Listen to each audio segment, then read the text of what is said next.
내일까지 오늘 내일 사전투표예요. 지방 권력의 향배가 주목됩니다. 과연 이번 지방선거와 국회의원 재보궐선거 누가 승리할까 궁금해집니다. 과연 우리 유권자들은 대선에 이어서 이번 선거에는 어떤 선택을 할지도 상당히 궁금해집니다. 그리고 선거날 개표 방송 저와 채널A와 함께해 주시기 바라겠습니다. 오늘부터 사전투표 시작됐습니다. 이렇게 하시면 됩니다.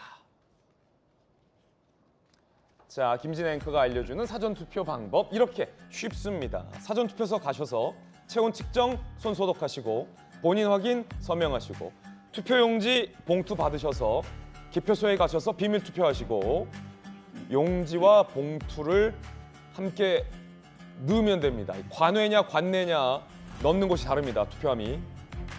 이번에는 설마 선관위가 쓰레기 종량제 봉투, 바구니 이런 거 부실하게 준비 안 했겠죠. 그래서 선관위원장 그만두지 않았습니까? 그러면 투표 완료가 됩니다. 이번 선거의 격전지 중 하나죠. 최대 격전지를 꼽으라면 인천 계양을을 꼽을 수 있습니다.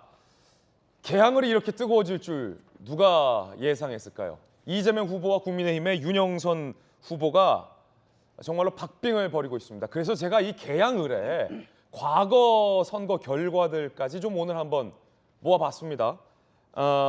지난 대선 결과부터 이번 계양을의 대선 결과부터 바로 보시죠.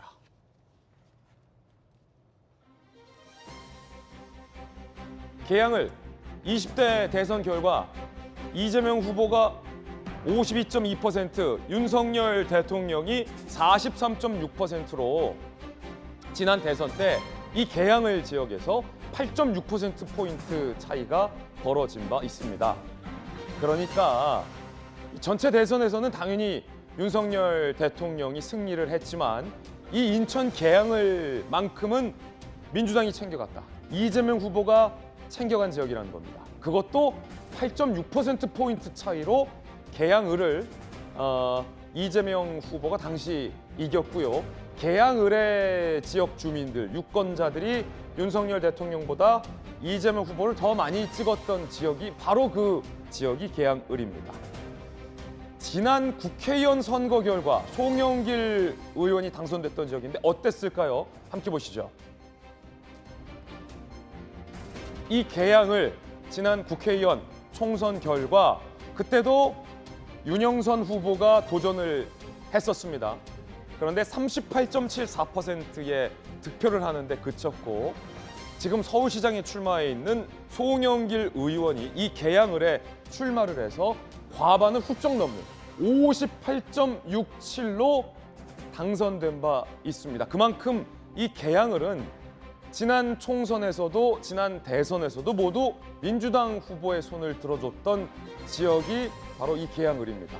지난 총선에 58.67 대 38.74면 매우 큰 차이로 윤영선 후보는 고배를, 송영길 의원은 당선을 한 지역입니다. 그러면 이런 계양을에 지금 여론조사 결과는 어떨까요? 대선도 총선도 모두 다 민주당 후보들이 손쉽게 이겼던 이 계양을에 지금 여론조사 결과는 48.1 대 44.4 여전히 오차 범위 내의 박빙 양상을 보이고 있습니다. 지난 대선 총선과 달리 민주당 후보인 이재명 후보가 계양을에서 오차 범위 내에서 고전을 면치 못하고 있는 겁니다. 여전히 사전 투표가 실시되는 오늘까지 막판까지도 이 계양을에서 이재명 후보와 윤영선 후보가 오차 범위 내의 초박빙 접전 양상을 펼치면서 이번 선거에서 가장 뜨거운 지역이 계양을이 됐습니다.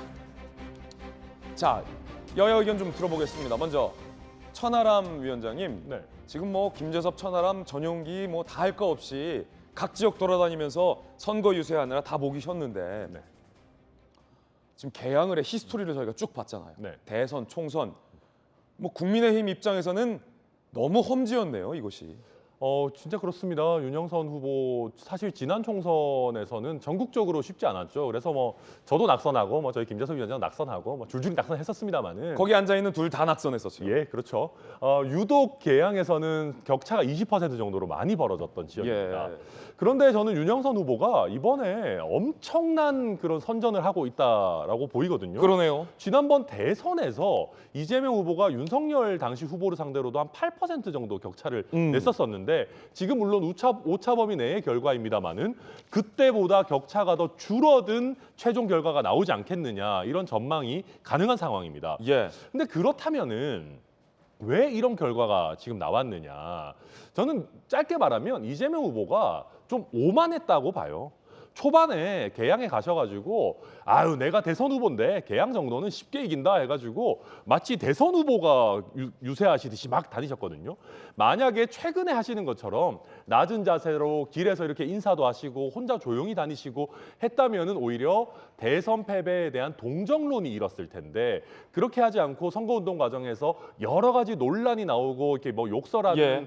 그 시민한테 가가지고 이렇게 욕설하지 마시라고 하고 막 이런 게 반복되다 보니까 아니 이렇게 뭐 동정이 안 가는 전직 대선 후보보다는 우리 지역을 오랫동안 지켜온 후보가 낫지 않느냐라고 하는 지역 일꾼론이 확 불면서 지금 개항의 민심이 굉장히 요동쳤다. 지금도 요동치고 예. 있다. 이렇게 보입니다. 지금도 개항을 분위기 보면은 굉장히 지금 접전 분위기예요.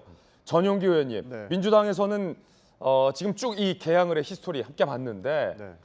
사실 이재명 후보 입장에서는 조금 당혹스러울 수도 있을 것 같아요. 이 개항을이 이랬던 지역이 아닌데라는 생각도 좀 들 것 같고.